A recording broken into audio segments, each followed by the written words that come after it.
Oh, good morning. It's FIDE Master John Curtis here, and I received a note from my nephew, and in Western Australia, and I hadn't heard from him a long time. And his name is Chris, but he goes under the chess.com name of Lord Kukulkan. Anyway, he's playing loser here, and Lord Kukulkan is rated 1916. And loser here is rated 1838, and he too is from Australia. And they're both the players are very capable, and there was a very good instructive game by my nephew here on how to play chess and exploit pins and to keep pushing in the position, going for expansion and control of key squares, resulting in a very, very fine win, virtually taking no risks at all. And so I was surprised to see him playing that well. And I think anybody that plays this well can certainly become a much stronger player, or has the potential to be a much stronger player. I'm not saying that because he's my nephew, but I am saying that because I see so much potential.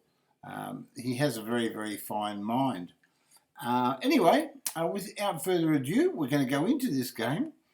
And Lord Kukulkan is white.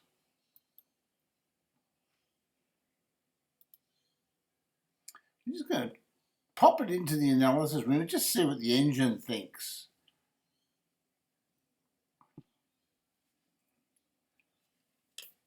Right, here we go. There's no goofy moves here, guys.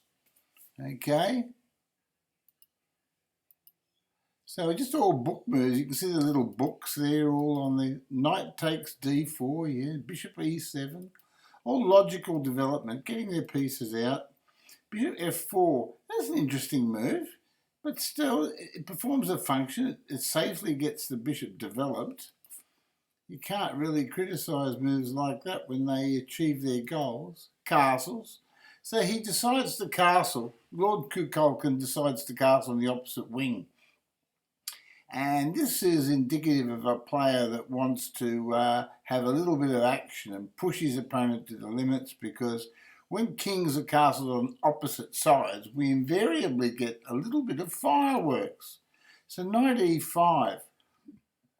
I think that's a little bit of an inaccuracy. He did have trouble on working out where to put the damn knight. It was very hard to complete his position. That's why the engine suggested rook e8. Maybe the knight could have slipped back to f8 and gone to g6. Just a slot, but he would have had the problem of his queen under fire from the castle. And anyway, but we'll just see what happens. Now, Lord Kukulkan retreats his bishop, so he can push the f pawn forwards. Right, so a6. It's a bit slow. It's a bit of a slow idea. Perhaps bishop d7. I like bishop d7, and then knight. If you get belted, you can go back to c3 and try to swap the pieces off. But black's already restricted somewhat, and you can see from the bar on the left-hand side of the board that white's got an initiative, a spatial initiative mainly. Knight c6, well, that's what I suggested. Yeah, bishop d7, knight c6. Bishop e2, good developing move. White's just about completed his development.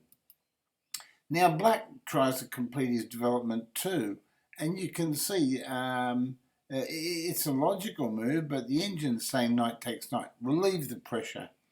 There's just too much pressure. So that's why the engine suggests knight takes knight. Bishop takes bishop. We should have taken the knight, apparently. Right, now, knight takes, and now h3. Well, knight f5 earlier. Knight f5 is a good outpost, and the engine's suggesting that. That's was my first choice before I saw the game. Knight to f6. Right, knight f5. Now he plays that move. Gets a star for it, best move. Still wants to mobilise those kingside pawns on the king. Now the d pawn is pinned. The rook is opening up the file here, along here. You see the right down there? That's right. The rook is attacking the queen. Yeah, so let's see what happens next. Queen moves out of attack. So black's a capable player. He knows what's going on. The knight comes into the outpost on d5. White's got so much space and so much control in this position, it's frightening. So bishop to... this actually allows pawn to e5 as well as a possibility, but not Lord Kukulkan. He moves his bishop back. He wants to play g4, g5, right? So that's what he wants to do. He wants to move his pawn up to here, right? That's what he's after. Right, he wants to go there. Right, now let's see what happens. Queen to e6 is threatened. I would never have played queen to e6 in that position, but the engine's saying it's the best move. G4, this is frightening. If I was in black's position, I'd be terrified now. G6, knight takes bishop. Is removing the saviour, if you can call it that, of the black squares around the king. There's all these holes on G7 and F6 and H6, right? So now this white bishop could come straight into play here. Queen to C3 is a monster move, and he plays it too. It just threatens queen takes knight check and checkmate here on G7. Okay, it's a simple move. Black tries to defend it, but it's an indefensible position. And along comes bishop H4, and the game is sealed. You can't stop bishop takes knight check, and the queen falls. And if the queen moves away, the bishop takes a knight with check, the king goes to G8, and the knight goes checkmate. So what a fine game from Lord Kukulkan. Our loser here was just a bit unfortunate. He got on the back foot and he was backpedaling all the way. But obviously loser here will have his